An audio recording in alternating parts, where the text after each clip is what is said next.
3 जनवरी 2026 की रात जब दुनिया सो रही थी, उस समय अमेरिका ने वेनेजुएला की राजधानी कराकस पर ऐसा सैन्य हमला किया जो द्वितीय विश्व युद्ध के बाद लैटिन अमेरिका में सबसे बड़ा अमेरिकी सैन्य ऑपरेशन कहा जा रहा है। इस हमले का लक्ष्य था वेनेजुएला के राष्ट्रपति निकोलस मादुरो। हमला कब और कैसे हुआ, इस पर अगर बात करें तो समय था जिसपे हमला शुरू हुआ 3 जनवरी 2026 सुबह 2 से 4 बजे, जो वहाँ का स्थानीय समय है।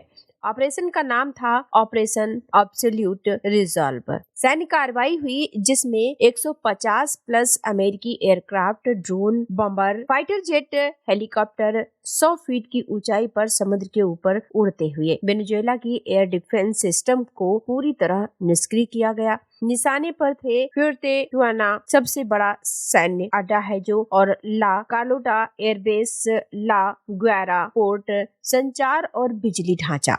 पूरी कराकस सिटी कुछ घंटों के लिए ब्लैकआउट में चली गई। बात करें मादुरो की गिरफ्तारी कैसे हुई, तो अमेरिकी डेल्टा फोर्स, जो कि सबसे खतरनाक स्पेशल यूनिट है वहाँ की, FBI और DEA की संयुक्त टीम थी। मादुरो और उनकी पत्नी सिलिया फ्लोरेस को उनके घर से गिरफ्तार कर लिया गया। डोनाल्ड ट्रंप के शब्दों में अगर कहे तो वह भागने की कोशिश कर रहा था, लेकिन हमारे लोग उससे तेज थे, ऐसा डोनाल्ड ट्रंप ने कहा। अमेरिका कैसे ले जाया गया, इस पर अगर बात करें तो पहले USS LOW जीमा युद्धपोत, फिर न्यूयॉर्क, फिर MDC ब्रुकलिन जेल में रखा गया, हाई सिक्योरिटी कैदी की तरह। आरोप क्या थे इन पर अगर बात करें तो मादुरो पर अमेरिका में आरोप था नार्को टेररिज्म, हजारों टन कोकीन अमेरिका भेजने की साजिश। यह आरोप था ट्रेन डे अरागुआ और कार्टेल डे लॉस सोल्स से गठजोड़, हथियारों और मशीन गन रखने के आरोप थे। ये आरोप पहली बार 2020 में लगाए गए थे। अब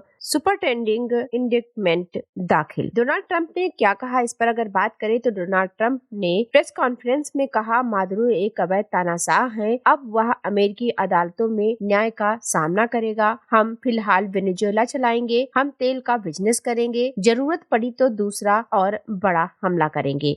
यह बयान पूरी दुनिया के लिए सबसे विवादास्पद साबित हुआ। तेल क्यों इतना अहम है, अगर इस पर बात करें तो वेनेजुएला के पास दुनिया का सबसे बड़ा तेल भंडार है। ट्रंप ने साफ कहा, we are in the oil business.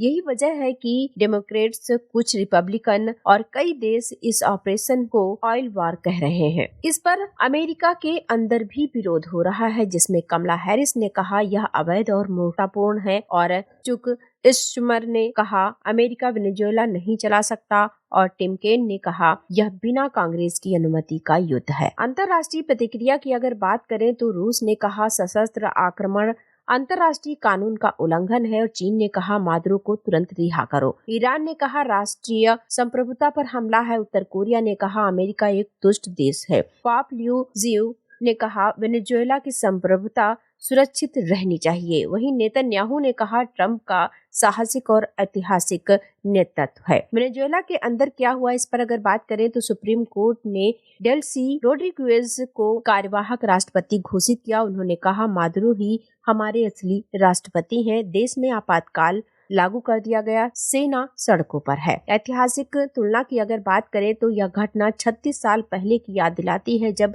America ने पनामा के तानाशाह मैनुएल नोरिगा को गिरफ्तार किया था। अब इतिहास खुद को दोहरा रहा है। अब आगे क्या होगा, इस पर अगर बात करें, अब सवाल ये है कि क्या अमेरिका सच में वेनेजुएला चला जाएगा, क्या यह नया युद्ध बनेगा, क्या अंतर्राष्ट्रीय कानून कमजोर पड़ गया है, क्या भविष्य में चीन रूस भी ऐसा करेंगे या कर सकते हैं? आप लोग कमेंट बॉक्स में जरूर बताइएगा। कुल मिलाकर अगर बात करें, यह सिर्फ मादुरो की गिरफ्तारी नहीं है, यह विश्व व्यवस्था को हिला देने वाली घटना है। आज वेनेजुएला, कल कोई और देश। दुनिया एक नए दौर में प्रवेश कर चुकी है।